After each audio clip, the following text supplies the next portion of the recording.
Hello everyone, welcome to our YouTube channel. ये जो video है वो chemistry chapter second class 10th acid bases and salt से related है। ये फोर्थ पार्ट है इस चैप्टर का। और इसमें जो साल्ट्स हैं यानी साल्ट से पहले पीएच स्केल हैं उससे रिलेटेड जितने भी टॉपिक्स हैं इंपॉर्टेंट पॉइंट्स वो सभी इस वीडियो में कवर होंगे, उसके बारे में डिस्कस करेंगे। तो वीडियो को चलिए स्टार्ट करते हैं। और वीडियो स्टार्ट होने से पहले वीडियो को लाइक कर दीजिए और चैनल को अगर अभी तक सब्सक्राइब नहीं किए हैं तो चैनल को सब्सक्राइब कर लीजिए। चलिए फ्रेंड्स, वीडियो को स्टार्ट करते हैं। तो हमारा टॉपिक है पीएच स्केल। तो पहला हमसे इसमें से क्वेश्चन बनता है, what is pH scale. PH scale क्या है? pH scale is a type of scale in which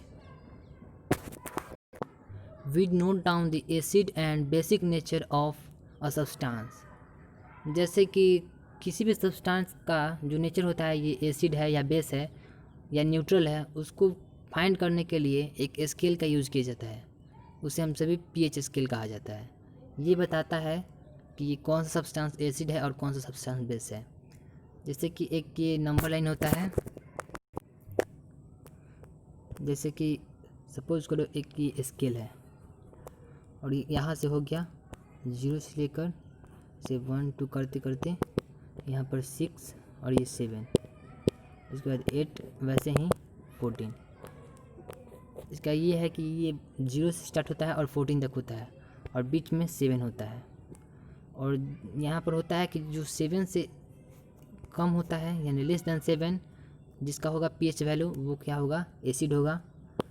और जो इसका एबव यानी मोर देन 7 तो वो क्या होगा, बेस होगा। और जो इसका 7 होगा वो न्यूट्रल होगा। तो इस टाइप से इसमें फाइंड किया जाता है कौन सा सब्सटेंस एसिड है और कौन सा सब्सटेंस बेस है। तो इस प्रकार से जितने भी सब्सटेंस हैं उनके पीएच स्केल पर नंबरिंग होता है। उनके जो पीएच वैल्यू हैं उनके हिसाब से, अगर वो एसिड होते हैं तो उनको लेस देन 7 और बेसिक होते हैं तो उनको मोर देन 7 और न्यूट्रल होंगे तो 7 उनका पीएच वैल्यू होता है। इस प्रकार से कुछ और भी इम्पोर्टेंट पॉइंट्स हैं, जैसे कि हम सभी जानते हैं कि pH value of a solution is inversely proportional to the H+ ion concentration. यानी जो सॉल्यूशन है उसका H+ आयन कंसनट्रेशन जो होगा उसके इन्वर्सली प्रोपोर्शनल होता है पीएच वैल्यू। अगर H+ आयन ज़्यादा होगा तो पीएच वैल्यू कम होगा, अगर H+ आयन जो कम होगा तो पीएच वैल्यू ज़्यादा होगा।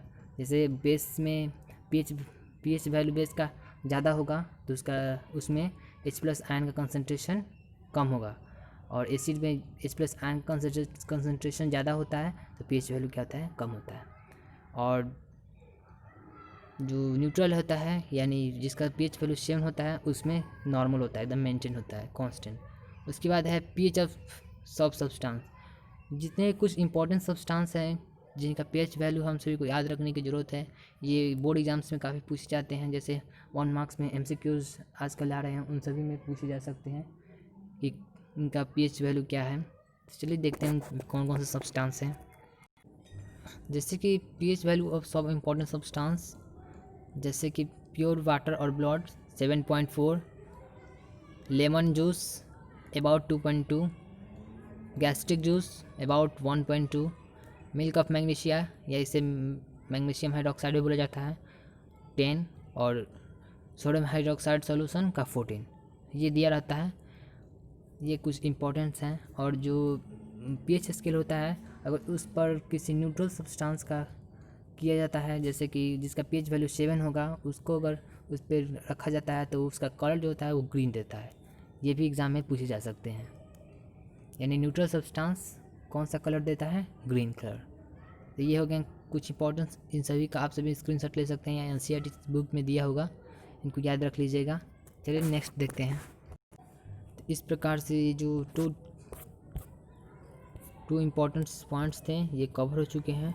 उसके बाद हमारा नेक्स्ट है यूज़ इन एवरीडे लाइफ, यानी जो पीएच स्केल है उसका यूज़ क्या है हमारे एवरीडे लाइफ में। तो इनके काफ़ी यूज़ है, ये काफ़ी हेल्पफुल होते हैं हमारे एवरीडे लाइफ में। इनके बिना कुछ हमारे साथ कोई भी प्रॉब्लम हो सकता है, जैसे कि आंतरिक जो होता है इंटरनल डिजीज़ वो भी हो सकते हैं, टूथ डीके हो सकता है, इंगेशन हो जाता है, जैसे एसिडिटी का प्रॉब्लम हो जाता है, वो सभी इसके कारण सोल्व हो जाते हैं। तो चलिए देखते हैं कि इनका यूज़ क्या क्या है। तो इनका जो पहला यूज़ आता है वो है इन आवर डाइजेस्टिव सिस्टम। तो how it helps in our digestive system, when we ingulf food they are broken down into small particles by acids like hydrochloric acid। जैसा कि आप सभी ने लाइफ प्रोसेस जो चैप्टर है उसमें पढ़ा होगा, फर्स्ट चैप्टर है उसमें, कि ये एसिड्स होते हैं हाइड्रोक्लोरिक एसिड, वो उनको क्या करता है, ब्रेक डाउन कर देता है, ब्रेक डाउन। उसके बाद जब ज़्यादा एसिड प्रोड्यूस हो जाता है, when large number of acids are produce then there is problem of ingestion, यानी जो एसिडिटी का प्रॉब्लम होने लगता है, दिस इज़ सोल्व बाय और maintain by base like antacid. इनका यूज़ करके इसको सॉल्व किया जाता है एसिडिटी का प्रॉब्लम को, जैसे कि milk of magnesia, sodium bicarbonate, इनका यूज़ करके इनको किया जाता है। उसके बाद नेक्स्ट आता है हम सभी के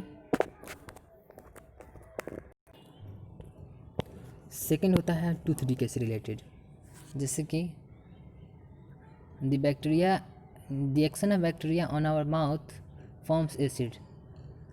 जब हम सभी फूड को खाते हैं, जैसे अंदर लेते हैं तो उसको च्यू करते हैं माउथ में, बगल कैविटी में, उसमें जो कुछ पार्टिकल्स बच जाता है उस पर बैक्टीरिया अपना एक्शन करता है उसे, तो उसके बाद एसिड प्रोड्यूस होता है।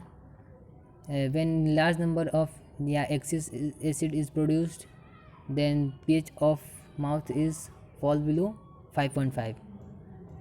It can cause teeth decay but it is prevented by using bases like toothpaste.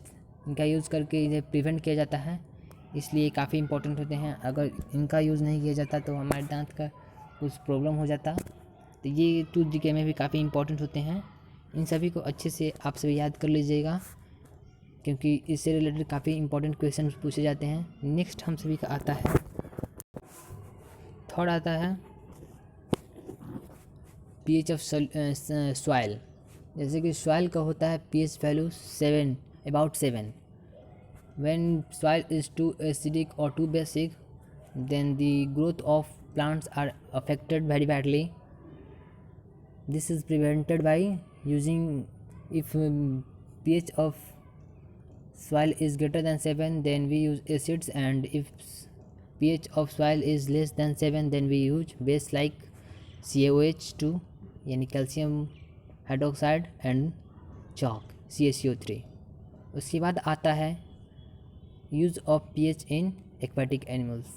जैसे एक्वेटिक एनिमल्स के लिए कैसे यूज़फुल होता है, when pH of water of pond is less than 7 और टू एसिडिक, यानी जब ज़्यादा एसिडिक या ज़्यादा बेसिक हो जाता है तो ये उनके लाइफ के लिए काफ़ी हार्मफुल हो जाता है। इसको प्रिवेंट करने के लिए हम सभी, अगर एसिड है हो जाता है टू एसिडिक, तो हम सभी बेस का यूज़ करते हैं, जैसे चॉक का, लाइम का, इन सभी का यूज़ करके ये सारे प्रॉब्लम को सॉर्ट आउट किया जाता है। तो इस प्रकार से ये जो काफ़ी इम्पोर्टेंट था कि कैसे कैसे pH का यूज़ करके हमारे डेली लाइफ में और इनका यूज़ कैसे करते हैं। तो इस प्रकार से जो pH से रिलेटेड जो टॉपिक्स हैं वो सारे कवर हो चुके हैं इस वीडियो में। अब देखते हैं नेक्स्ट क्या होगा। तो नेक्स्ट में हम सभी साल्ट के बारे में जितने भी इम्पोर्टेंट होंगे सभी को कवर करेंगे। उस साल्ट में होंगे कि साल्ट का बहुत सारा टाइप्स होता है, फैमिली होते हैं उनके साल्ट्स के, जैसे अधिक जैसे कॉमन साल्ट, वाशिंग सोडा, इन सभी के बारे में भी पढ़ेंगे। तब तक के लिए धन्यवाद। चलिए फ्रेंड्स, यहीं पर वीडियो को एंड करते हैं। Thanks for watching, share this video and do not forget to subscribe.